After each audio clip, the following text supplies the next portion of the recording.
9 wins and 1 loss, a 3.07 ERA, making his first start for the Mets.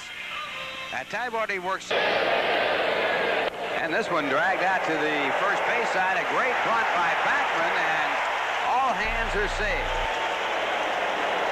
The throw by Lenny Dykstra.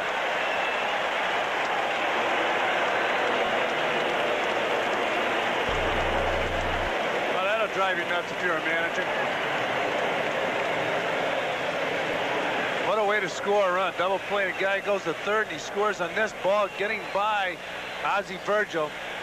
Think speed's important, Ralph? Think speed is changing this game? Well, it has to change it because there are all kinds of players who can run in this game today, mainly because you don't have the big hitters anymore. That ball didn't go all the way back to the backstop. And now it's ball 3 to Darryl Strawberry. Strawberry hitting in that cleanup spot. Did it for the first. You get a little different perspective of how to approach hitting. Now the batter, Howard Johnson, and he's approached hitting 2-2 the count. And a base hit into right field. Carter to second base and holding there as Murphy gets it back in. Murphy with a great arm. How about the year that guy's having right there? Howard Johnson. I like his swing.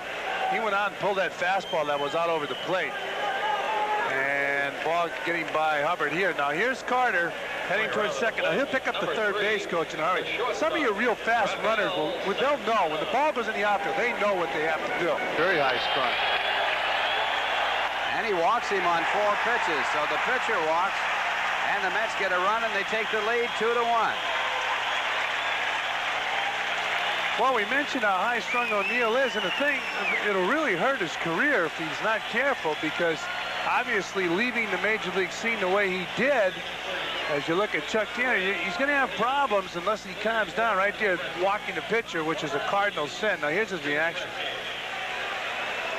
Major league debut with the Mets, getting an RBI, and this ball hit out to deep right center field. It's way back. It is off of the fence.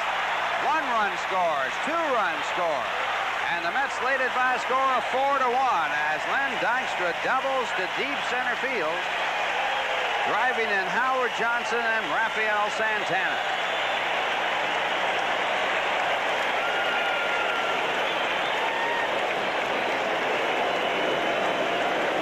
They're really concentrating on their young pitcher as O'Neill really pacing behind the mound.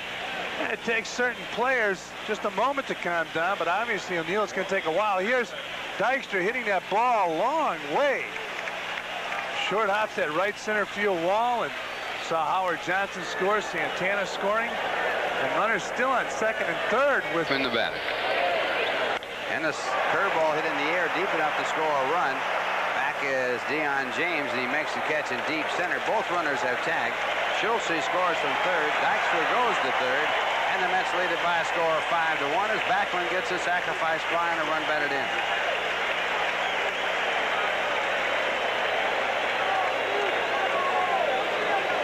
Well, here it is again. Wally slapping the ball. Up and gone goodbye.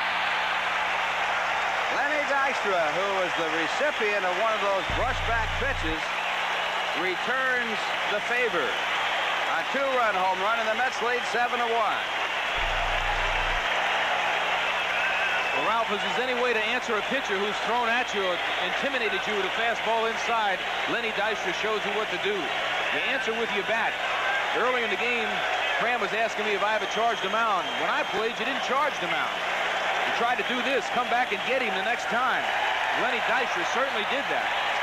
This ball's in the deep part of the field, too. Back right over the Atlanta Braves sign, Ralph. Right over the Braves sign, his 8th home run. And that's the answer to any possible knockdown pitches. I agree with you. When I played, no one charged the mound. Lenny Dykstra didn't even look at first base. Now the next 1-1 the count. And it's hit hard to Backlund. He goes down, but has time to make the throw from a sitting position, and that's the ball game. So the Mets win it. in easy fashion as Schultze, in his first start for the New York Mets, picks up a victory. He went 6 in the third innings, gave up just 1 run, allowed 3 hits while striking out 2 and walking 2. McDowell came in, does not get a save as he did not work 3 innings. McDowell working 2 2/3 innings, charged with 1 run on 3 hits. He struck out 2 and walked none. And here's the final play again. Well, it's a rope. Nettle certainly hits it hard, and it's a high hop. Backman catches it, falls down, and from a fanny position, chunks him out at first. There's Davy Johnson in the Brain Trust. Kind of getting a little laugh out about that play. You can always laugh when it's 9-2 and you're winning, Ralph. It is a laugher in every sense of the word, except Chuck Tanner doesn't think it's too funny, as his team has lost 5 in a row now, losing 4 straight to the Montreal Expos. The Mets winning their 50th game of the year against 42 losses. And the Mets now against Atlanta with a record of 4 wins against 6 losses. The line score of the ball game, the Mets 9 runs, 6 hits, no errors. The Braves 2 runs, 6 hits,